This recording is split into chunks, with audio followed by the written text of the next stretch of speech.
Phil, tax plans can be a crazy world. And this is just an example where employer plan rules, Affordable Care Act rules, and tax status can lead to some unexpected outcomes, different for each party. You're listening to Benefits with Purpose, a WTW podcast where benefits delivery experts help employers navigate the world of health and wealth benefits and deliver purpose to their people in the moments that matter most.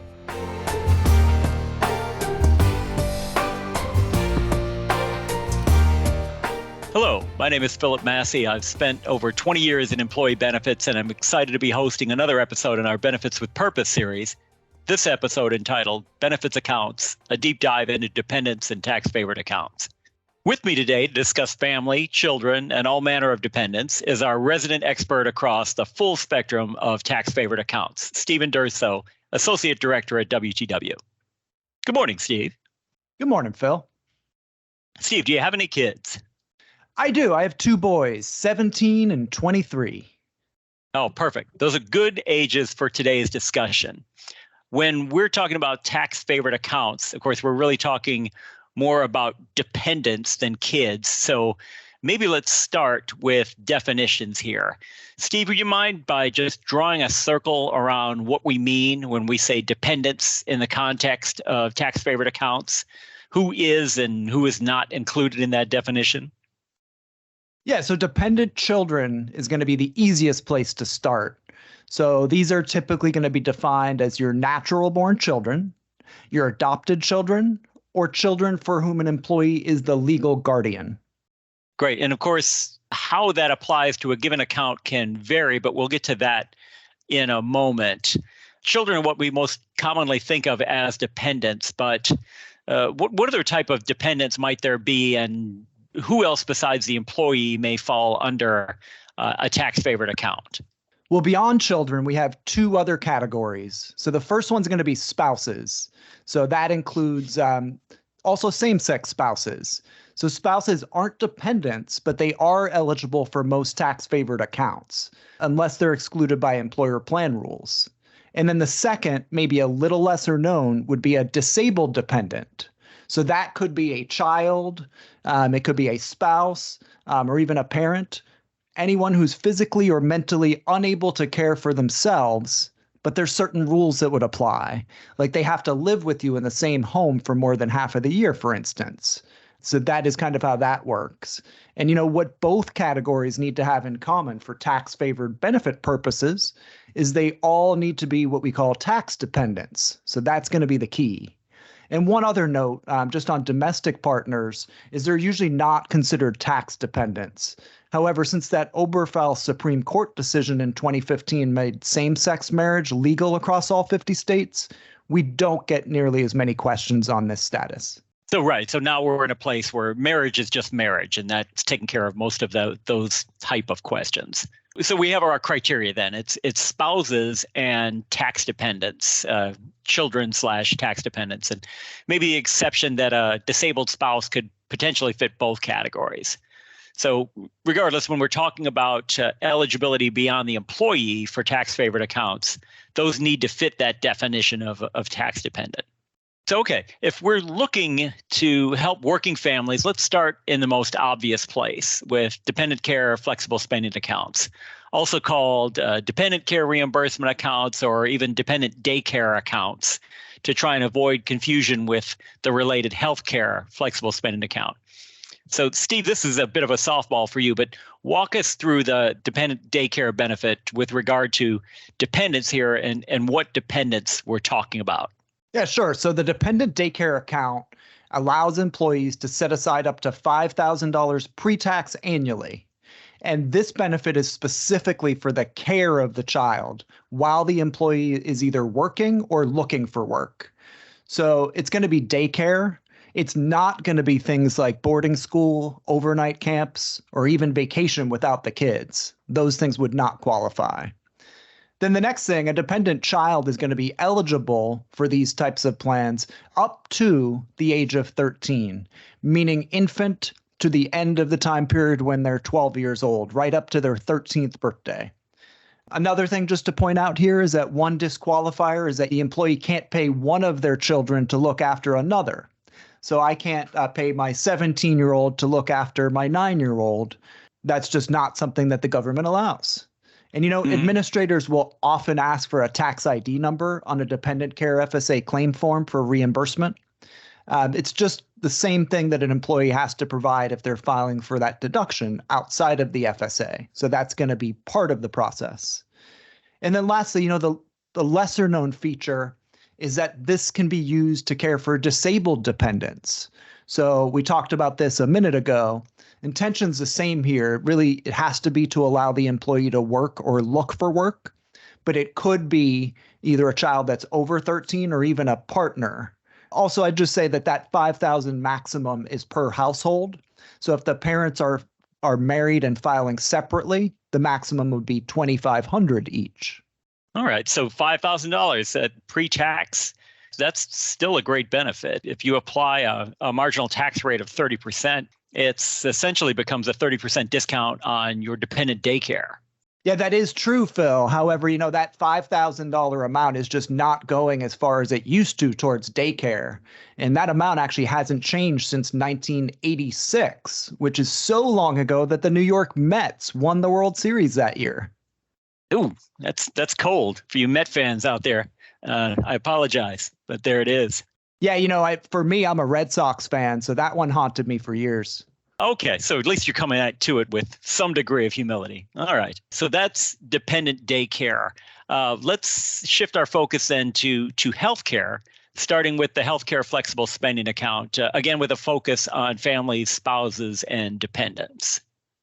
Yeah, sure. So the healthcare FSA allows for up to $3,050 to be put in 2023 on a pre-tax basis, and it's used to reimburse out-of-pocket medical expenses.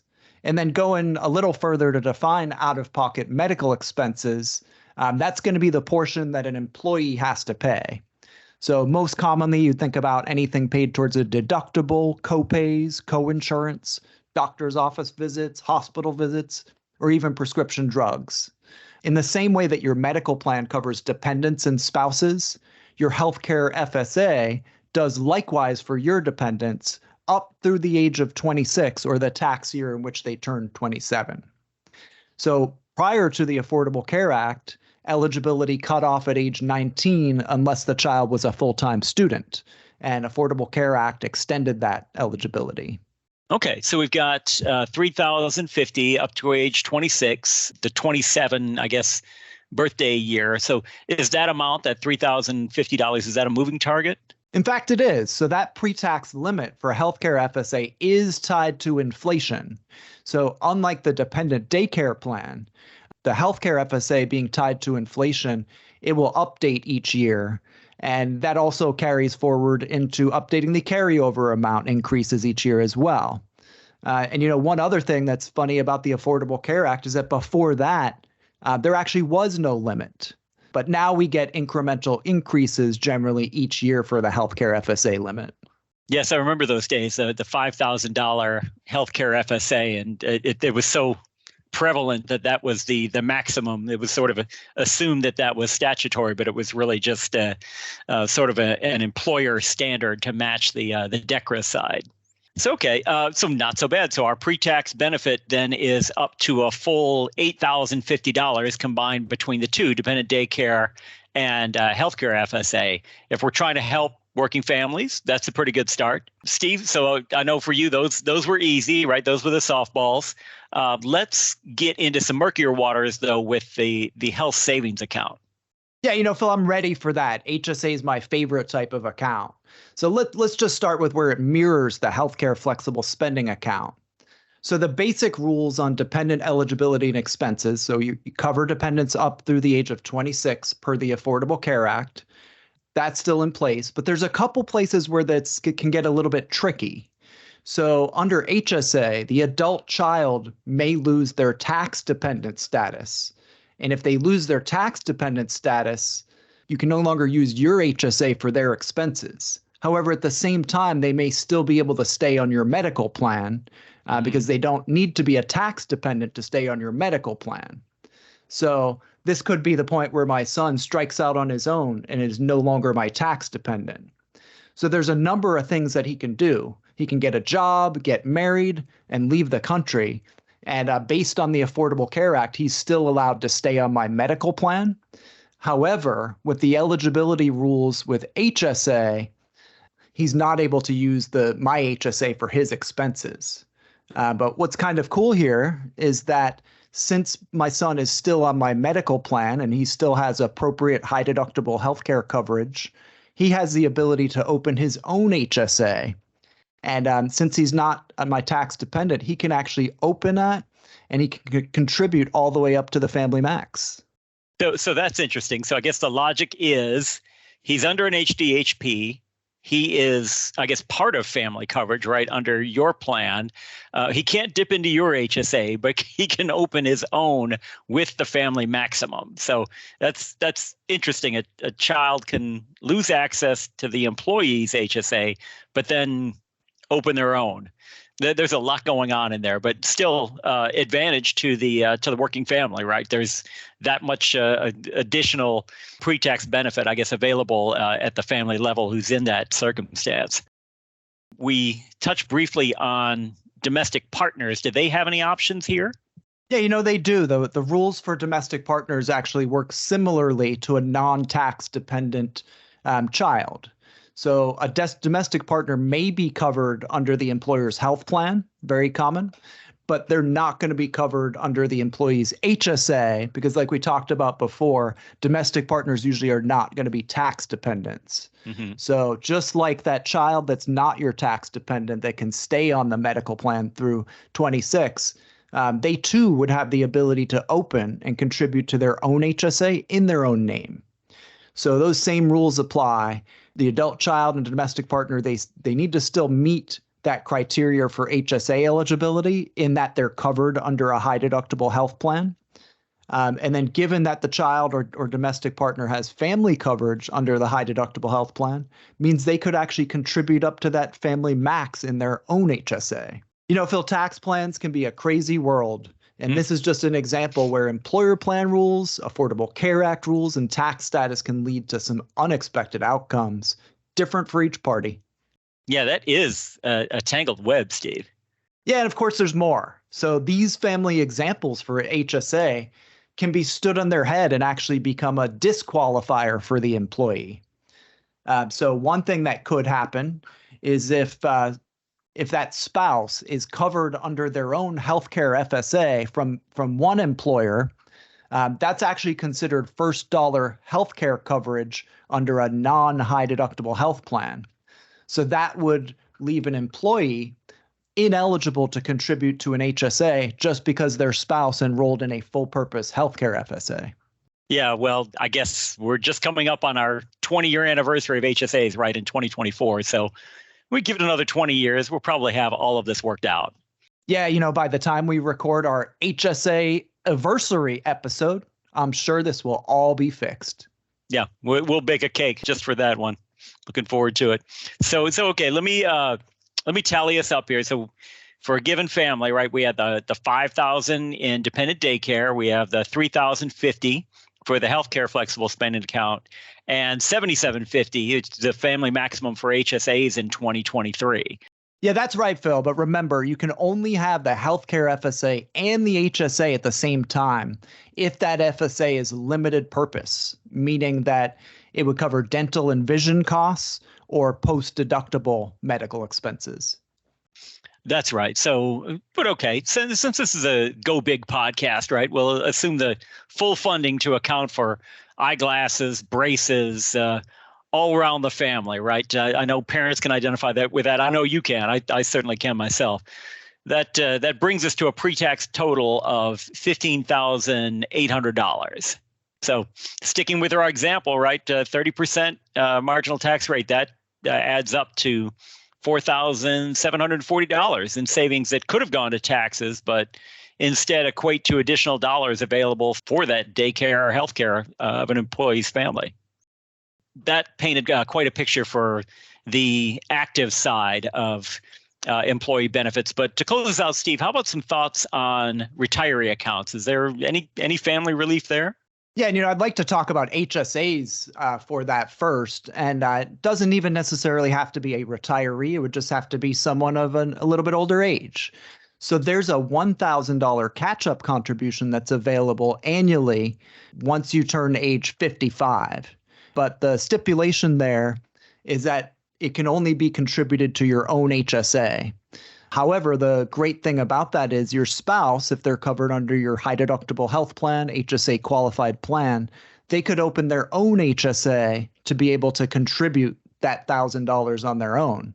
And that's another hidden gem, isn't it? So to combine this with your early example, you could be in a situation where you've got your HSA, your spouse opens his or hers to start stacking up that $1,000 annually. You've got a dependent that maybe has a couple of years head start under the family medical plan, but their own HSA, right? So I'll add to our tally maybe $2,000 per couple to give a narrow look here. And if you meet each plan's criteria, going back to dependent daycare, we're up to $17,800 a year. That's moving straight from paycheck into a given account without taxes being deducted. Yeah, that's true, Phil. And, I can't ever talk about HSAs without reminding our listeners that they come with the triple tax advantage. So HSA contributions go in tax-free, distributions come out tax-free, and any earnings and interest over time of those investments also accrue tax-free. Right. So the retiree hopefully has a nice nest egg waiting in retirement. Any other thoughts, retiree landscape, Steve? One last one. So for employers that offer a retiree HRA, maybe it's in conjunction with enrollment in a retiree plan or a medical plan through a retiree marketplace, the employer has some flexibility to allow spouse and dependent reimbursement, as well as a survivor benefit to transfer the ownership of the account if the employee passes away. So retiree HRAs are generally employer funded. One drawback, there's not going to be any lowering of taxable income for retirees, but it's still a great benefit because those balances and distributions are tax free for the former employee and their family. Interesting. So you have another tax favored vehicle. It's the employer funding it rather than the retiree. Well, Steve, you've definitely shed some light on opportunities for working families to save money on childcare and healthcare as both actives and into retirement to the tune of what we tallied up here, over $17,000. In case we've shared just enough to be dangerous here, we've thrown right a lot at our audience today. Where can somebody turn to learn more on family eligibility and opportunities as we've discussed them here? Yeah, so the IRS actually provides some great resources to help with situations where you need more information about these types of accounts. So the first one I'd point people to is Publication 969, and that's going to cover HSA, HRA, and healthcare FSA. And then a second one's going to be Publication 503 for dependent daycare. Both of these come out annually by the IRS. They have a number of examples, and they're really a great place to start for additional information. They're written for the taxpayer at large, so that content's going to be pretty easy to consume. And those two are going to answer most of your questions. And then again, there's some other rules that we didn't cover in today's podcast, like children of divorced spouses and custodial parents. Those answers can also be found in Publication 503. And then lastly, we've discussed a number of tax benefits here. So would always point employees to a tax professional if they have any questions about their unique tax situation. Right. If one can believe it, you can actually get to a deeper level than we've discussed here. The winds blow from the IRS in many different directions. So excellent insight, Steve. Thanks for shedding some light on the opportunities for families to save money through our favorite tax-favored accounts. Yeah, you're welcome, Phil. It's always a pleasure. And thanks to all our listeners for tuning in again to Benefits with Purpose. Be well, all. Thank you for joining us for this WTW podcast featuring the latest perspectives on the intersection of people, capital, and risk. For more information, visit the Insights section of WTWCO.com.